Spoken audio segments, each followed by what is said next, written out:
Okay, so the second part of our session will revolve much more around the questions of subjectivity, imagination, this kind of maybe less historical, more cultural and critical language. The participants are Andrzej Leder, philosopher and psychoanalyst from Polish Academy of Sciences, the author of many articles and also a very, very interesting, very well-known book, Nauka Freuda w czasach Sein und Zeit. And the second participant, Professor Alexander Kiosef from Sofia, who is a historian but also a cultural theorist and critic, I would say, developing a very, very interesting idea of self-colonization. I don't know if we'll hear about it today. We will, okay, great. So we'll proceed in the same way as before. We'll have these two interventions around half an hour each, and then we'll have time for a discussion summarizing this part, but also the whole session. So, Andrzej Leder, welcome. Thank you for the invitation.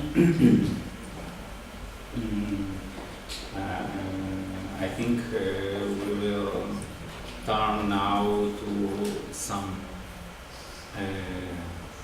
abstractions, but I will try to give you some images which will be helpful to get the main idea of this paper. My point here is the differences in the experience and expression of national identity in the old, it means Western, and the new Central and Eastern Europe, can be understood in the light given by the comparative analysis of the paternal figure position in these two different types of societies. So we can understand nationalisms or national identities analyzing two types of paternal figure and paternal function as it is described in psychoanalysis. These two types of paternal function can be described as first an image of a father, imaginative father, a person, like was, for example, in France General de Gaulle, or in Poland Piłsudski. And the second paternal function is the anonymous authority, the anonymous law. Something which is much less imaginative, much less human in some way, but much more rigid and formal. In psychoanalysis, and especially in the Lacanian branch, we are always passing from the imaginative relation to the paternal figure, such a paternal person, to the symbolic paternal function. It means that we are passing to the law.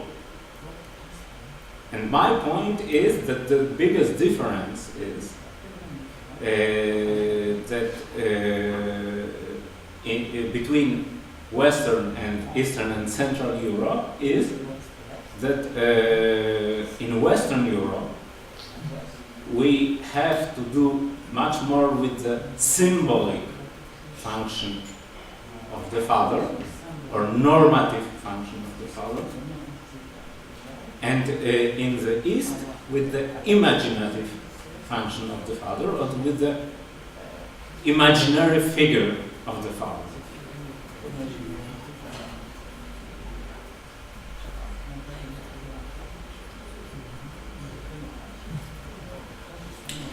I will start with the general description of this problem as it appears in the societies of Eastern Europe.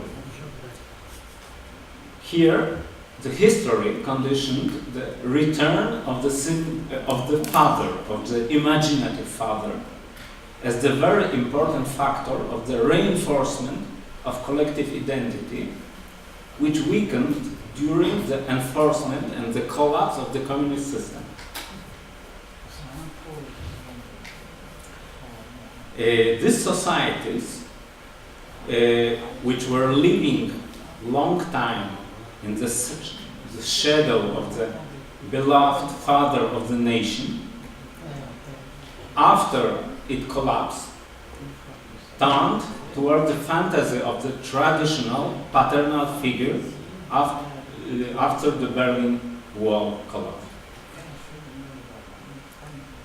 I put the stress on the word fantasy, since this type of patriarchate is, at least in the urban part of the societies, ruling the imaginative level of social consciousness rather than the real core of social relations. So I would say it is much more something people imagine than practice in their everyday life. Since the Berlin Wall collapsed, this conjunction, rise of the imaginative paternal figures in the consciousness, opposed to the uncertainty of the real structure of the gender roles, and finally the weakness of the law of the father, of this symbolic part of the father's function, have conditioned a strong polarization of the adopt attitude. So, in these societies, we have a substantial group which turns to the image of the symbolic father. As the national history is a privileged source of such figures, this term will strengthen different forms of nationalistic and patriotic discourse. But this discourse is quite helpless in its duty of identifying the real problems of society, and in the same time dangerously efficient at mobilizing the resentimental social energy. So we have one big group which will turn to the imaginative vision of the father and will find it in the historical imaginary. But we have another social group, younger generation of better educated people, more connected to European, West European trends,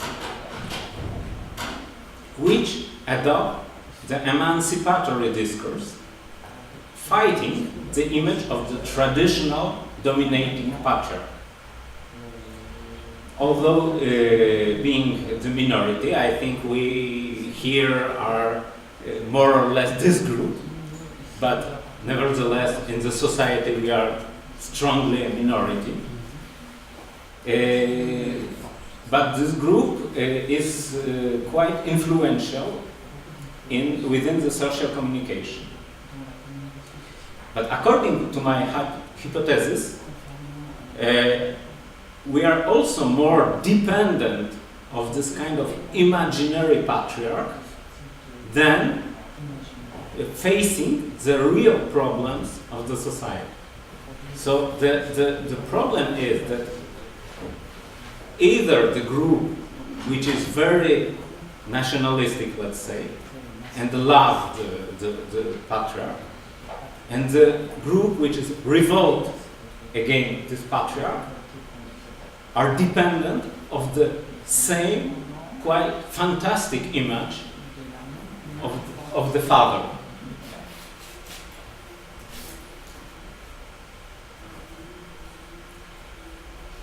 The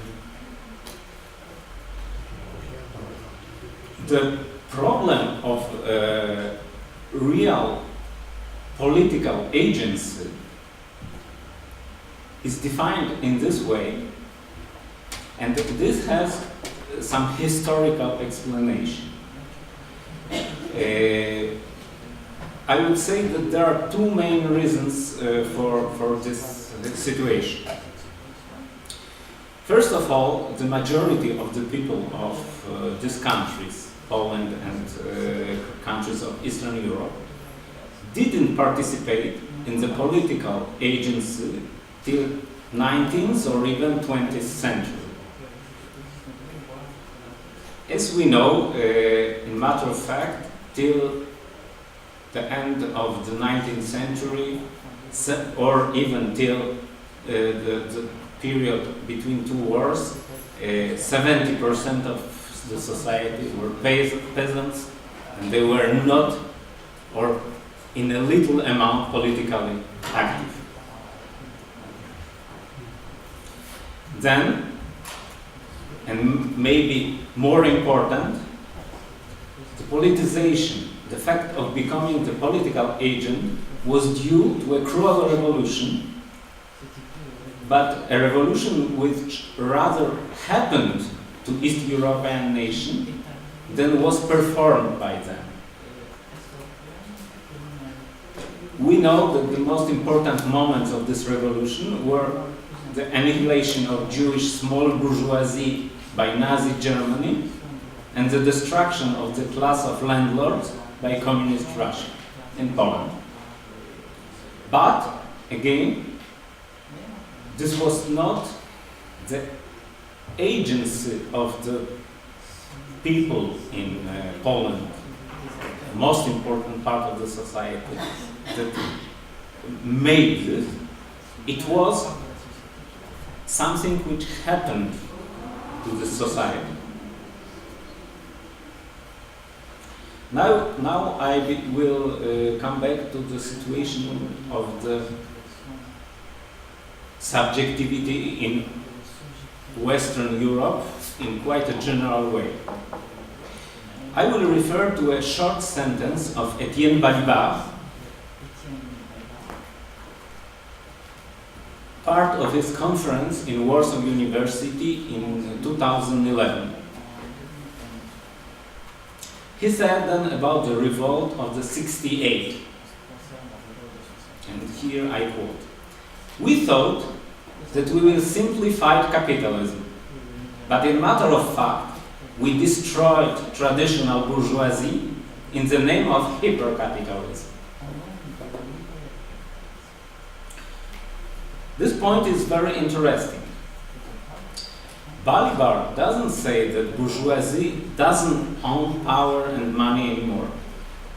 He says that the traditional figure of patriarchat, for example in France incarnated by General de Gaulle, after the revolt wasn't dominating anymore in the social consciousness. Nevertheless, it didn't soften the symbolic system, the law of the value, and the idea of the objectivity of the market economy. These laws became rather stronger then, and at the same time anonymous.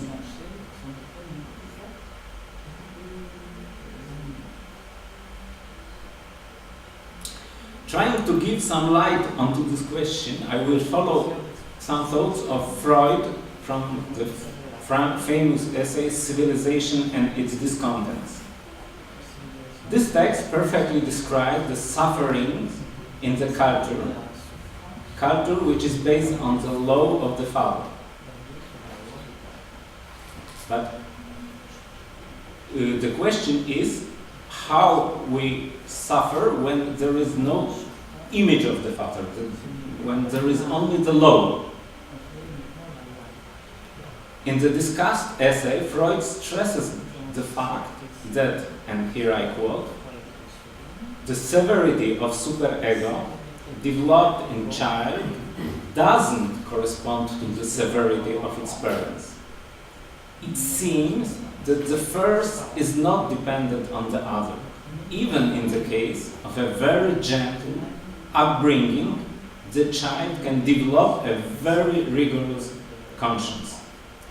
Freud says that if we have very nice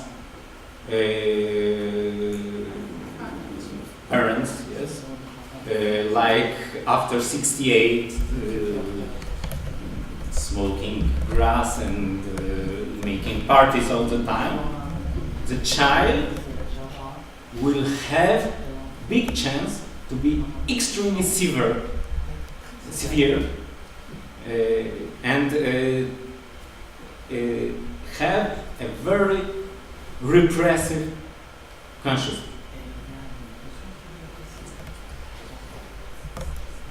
And if we think about this point, we can see that the disappearance of a strong paternal image, of a strong paternal figure, will bring stiffening of the law, and this law becomes more severe than it was before. Alenka Żupancic, in her last book, has a nice explanation of it. It is a book about comedy, but it is also a book about say, philosophy. And she, her explanation is that the imaginary father is always funny. This image can be very dangerous, can be terrible, but in the same time, it is like a person of comedy. And this is why it is never so repressive as the anonymous law.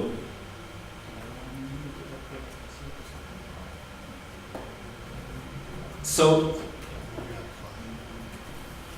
where we can find the signs of this process in the consciousness of Western culture?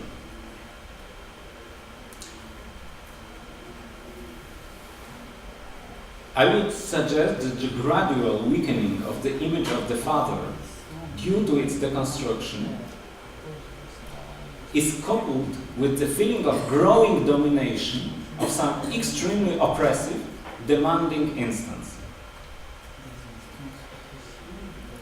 Isn't it this phenomenon the source of the complaint on the stiffening patriarchal oppression which constantly reappears, for example, in feminist discourse? I think that also the stiffening force of liberal ideology, mainly in this part where, in matter of fact, there is no alternative, no intellectual alternative to liberal economy, is also a part of this process.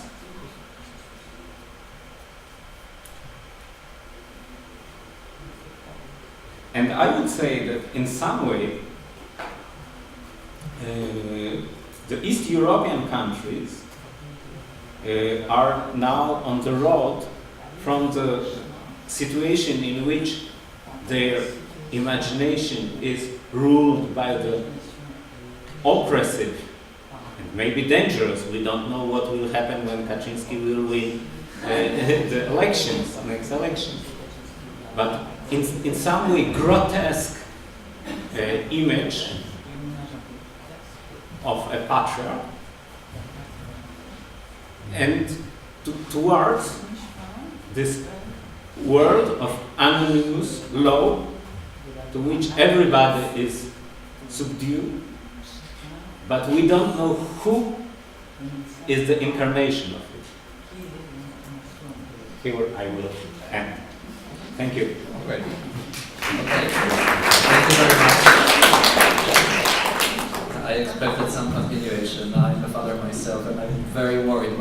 you said about, Freud's... Yeah. Yeah. No, fortunately you had the lesson what Arico explained why Freud was wrong, so a relief. Thanks a lot, very inspiring. I'm sure there will be many questions, I have many, but let's continue, let's keep them for the end. And now our last speaker, Alexander Kiosev, we have to launch your presentation, yes?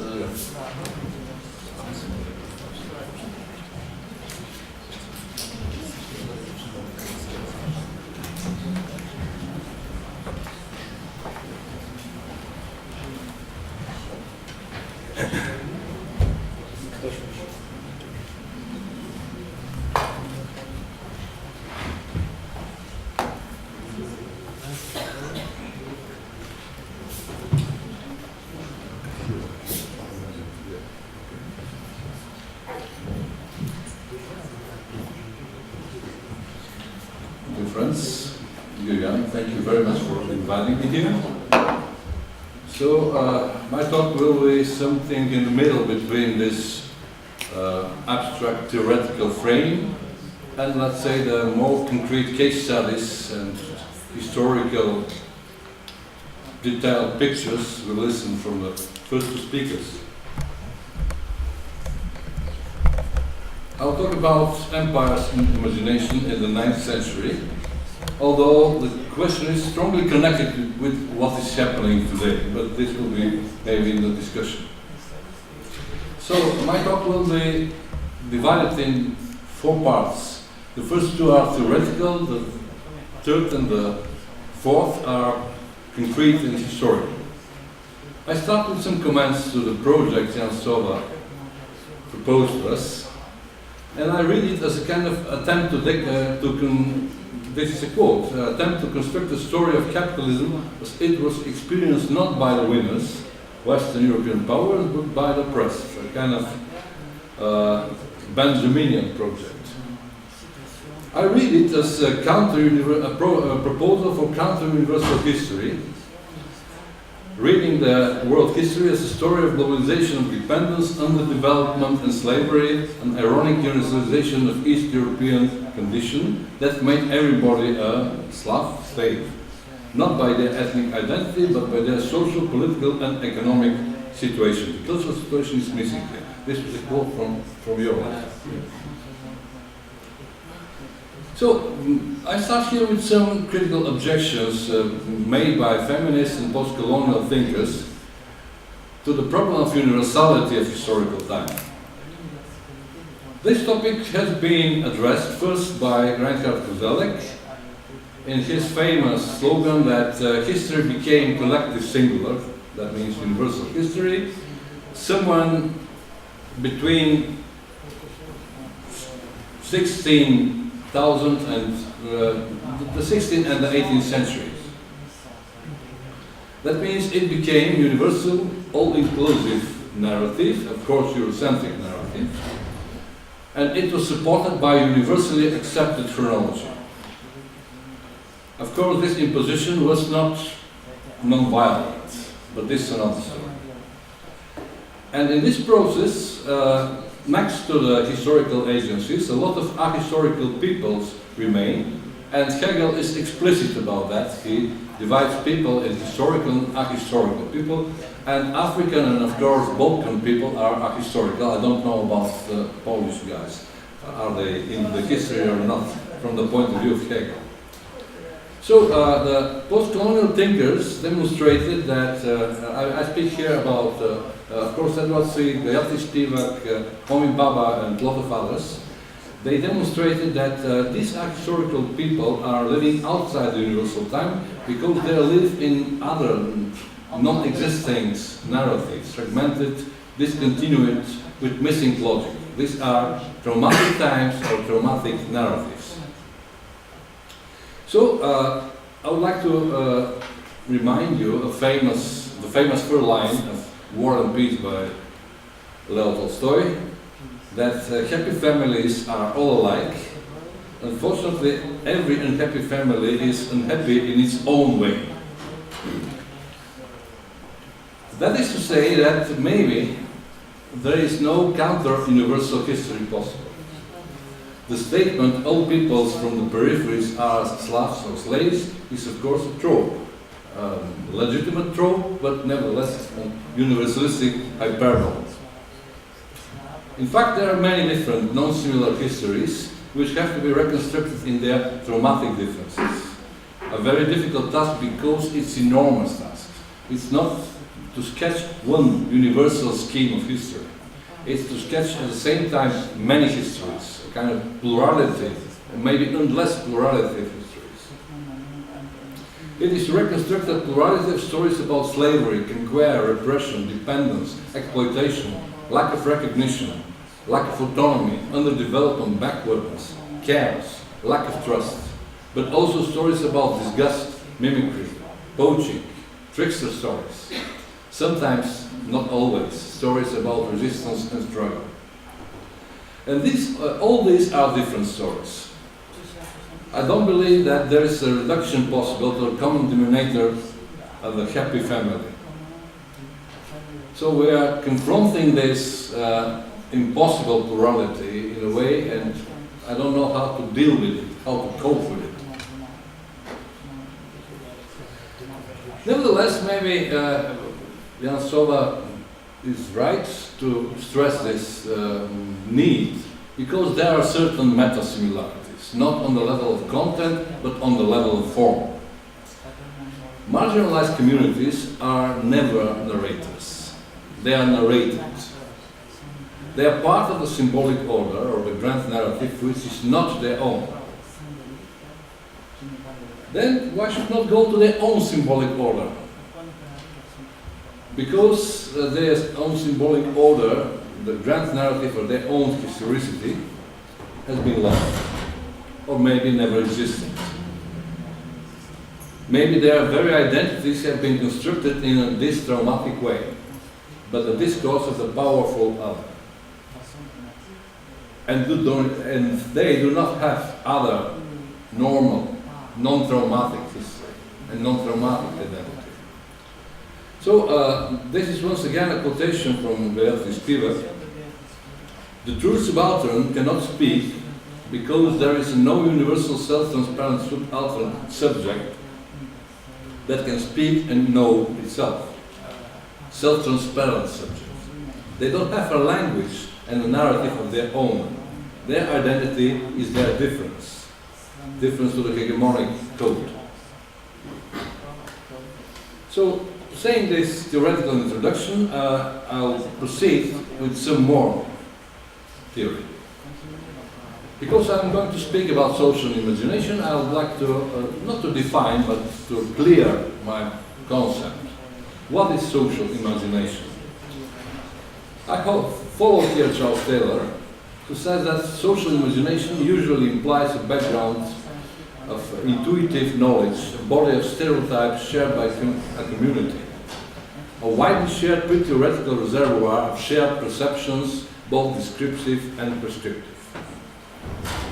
And I will further assume that this reservoir is structured as a historical narrative.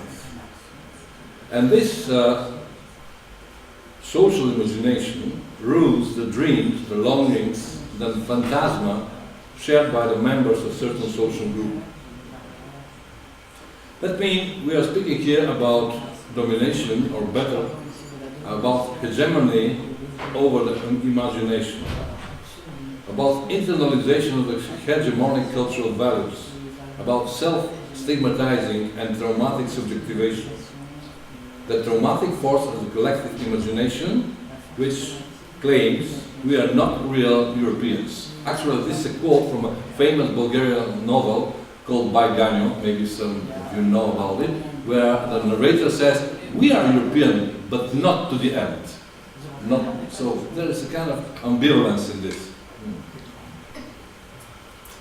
So my concept of self-colonization is strongly connected with the concept of imagination. The conquest of the imagination of the repressed, the dream of West, the so-called Europeanization, is practically the ultimate form of power. It's symbolic variant. The maps of the real empires and the empires of the imagination do not coincide. The real cartography and the ideal cartography are different. The ideal West is bigger than the real West. And this form of power, I claim, the conquer of the imagination, could be called self-colonization. I could call it also Californication, if you like. Actually, there is a nice American joke from one popular movie. Two characters are trying to rob a bank, and this attempt was very successful, and they were so full of joy that the first says to the second, "In case we do the same once again, I'll bring you to California." And the second said, "But we are in California." The difference.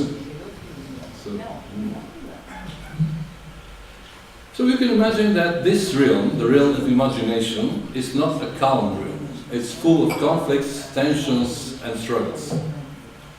One can say that the different social groups have different group imaginations, and these imaginations are in ceaseless conflicts and competitions.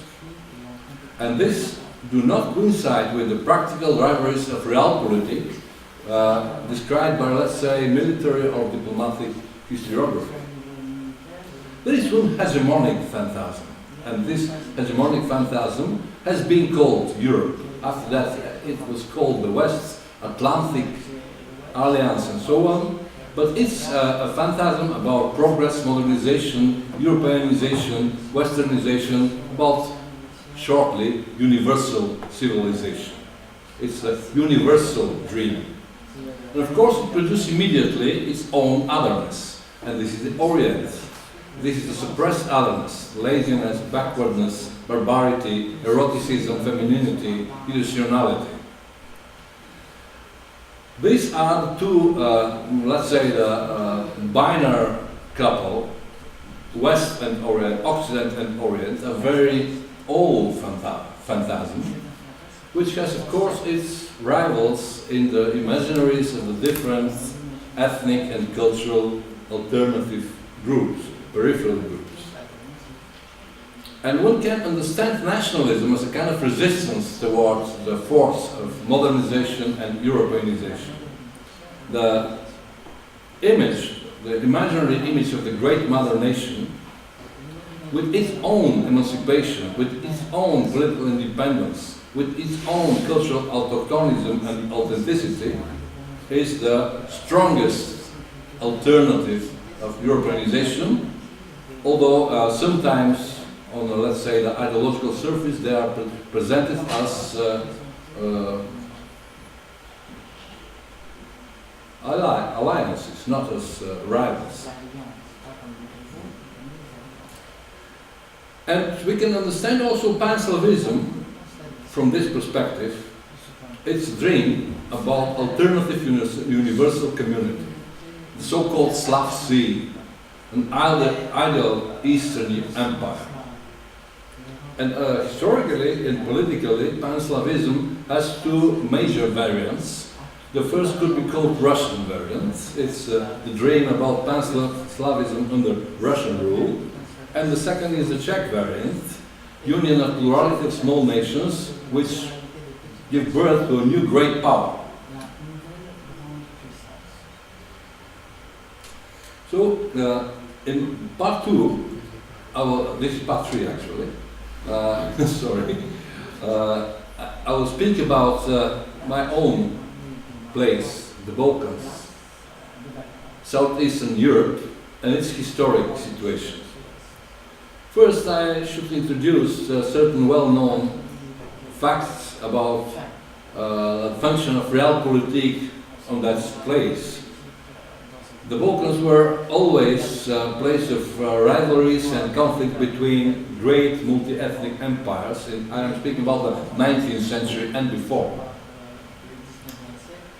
The Ottoman Empire, the Russian Empire, the Habsburg Empire, rivalries about sea routes and spheres of influence of the British and the French empires too.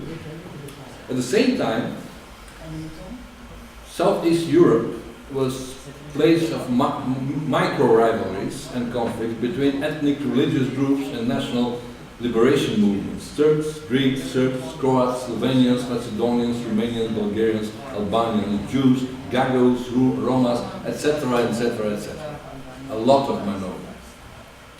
So we can define this realpolitik as pluralistic set of economic, military and diplomatic forces which shape the fate of Southeast Europe, changing historical dynamics of this constellation, reshaping of boundaries, loyalties, dependencies, identities and whatever.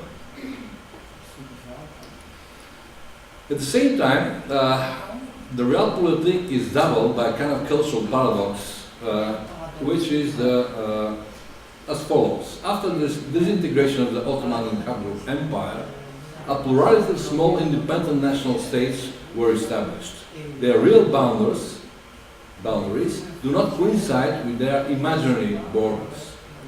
And there was a lot of conflict between the imaginary homelands. The Great Megalia idea, the dream Great Romania, the Great Serbia, the Great Albania, the Great Bulgaria, the so-called irredentism. This led to a lot of conflicts and wars, especially before the First World War and after. Yet, the map of these pure national cultures contradicts to the anthropological realities of this place. One can speak about split between, first, the official mutually hostile national high cultures, which are Romanian, Greek, Bulgarian, and so on, and the cultures of everyday Balkan life, very similar to each other.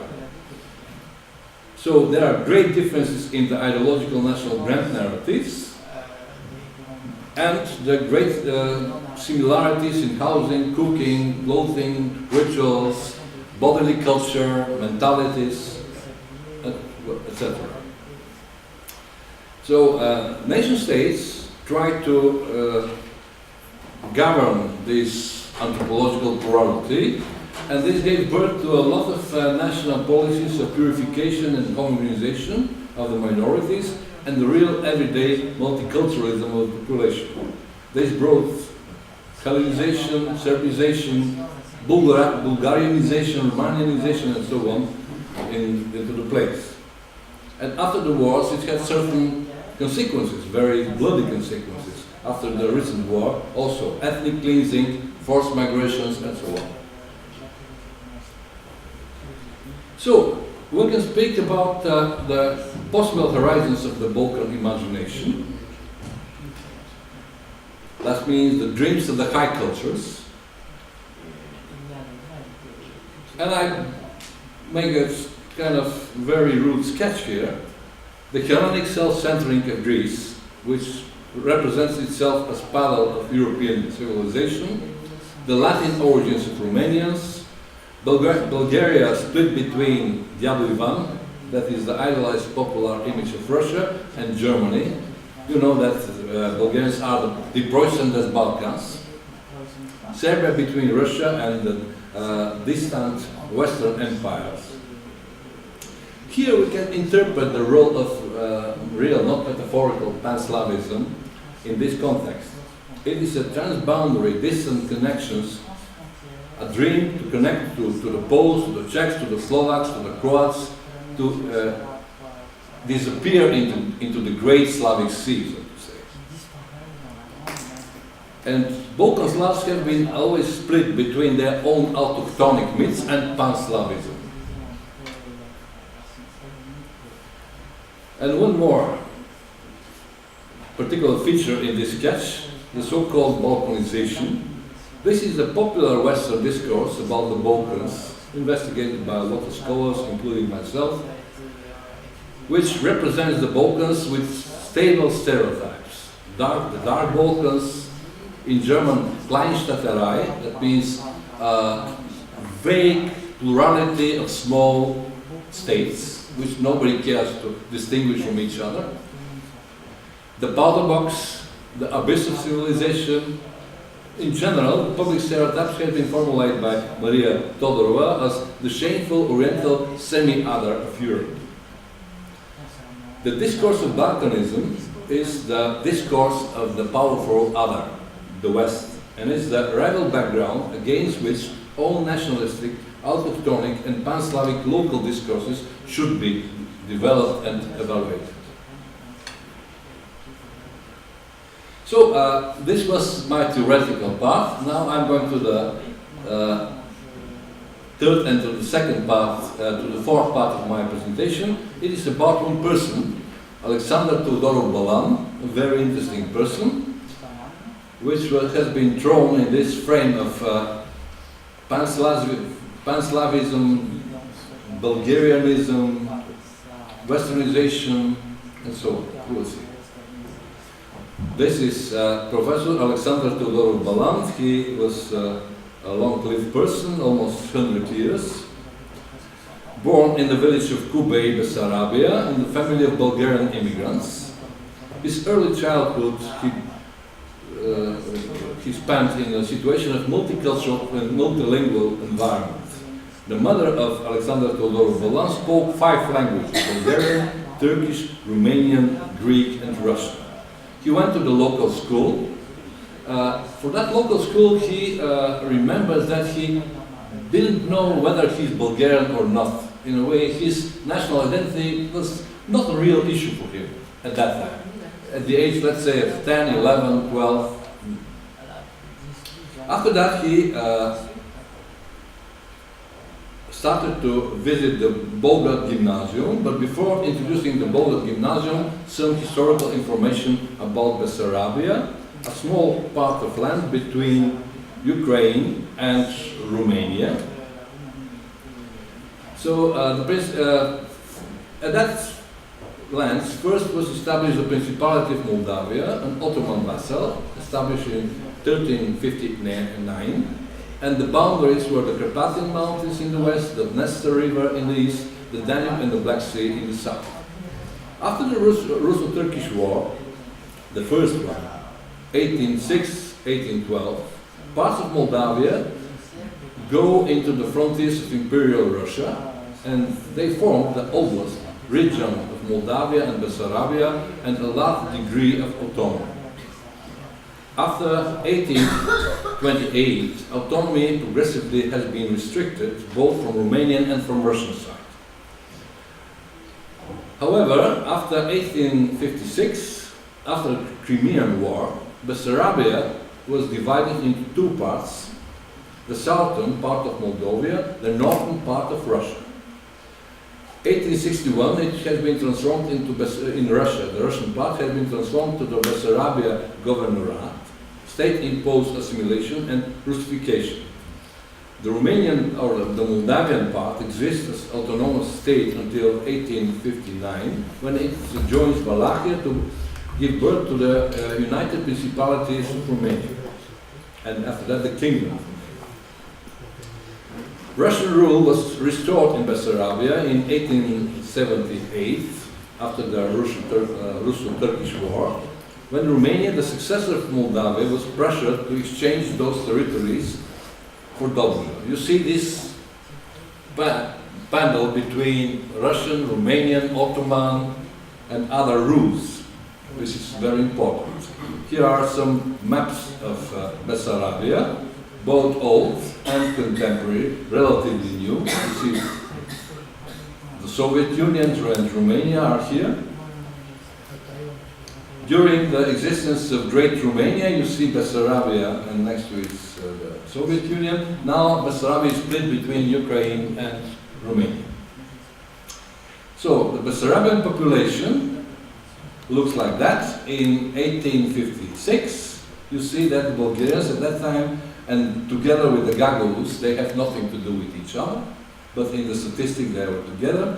They were about 5%, and let's say about 40 years after that, they were about 5.3%, which means a stable minority.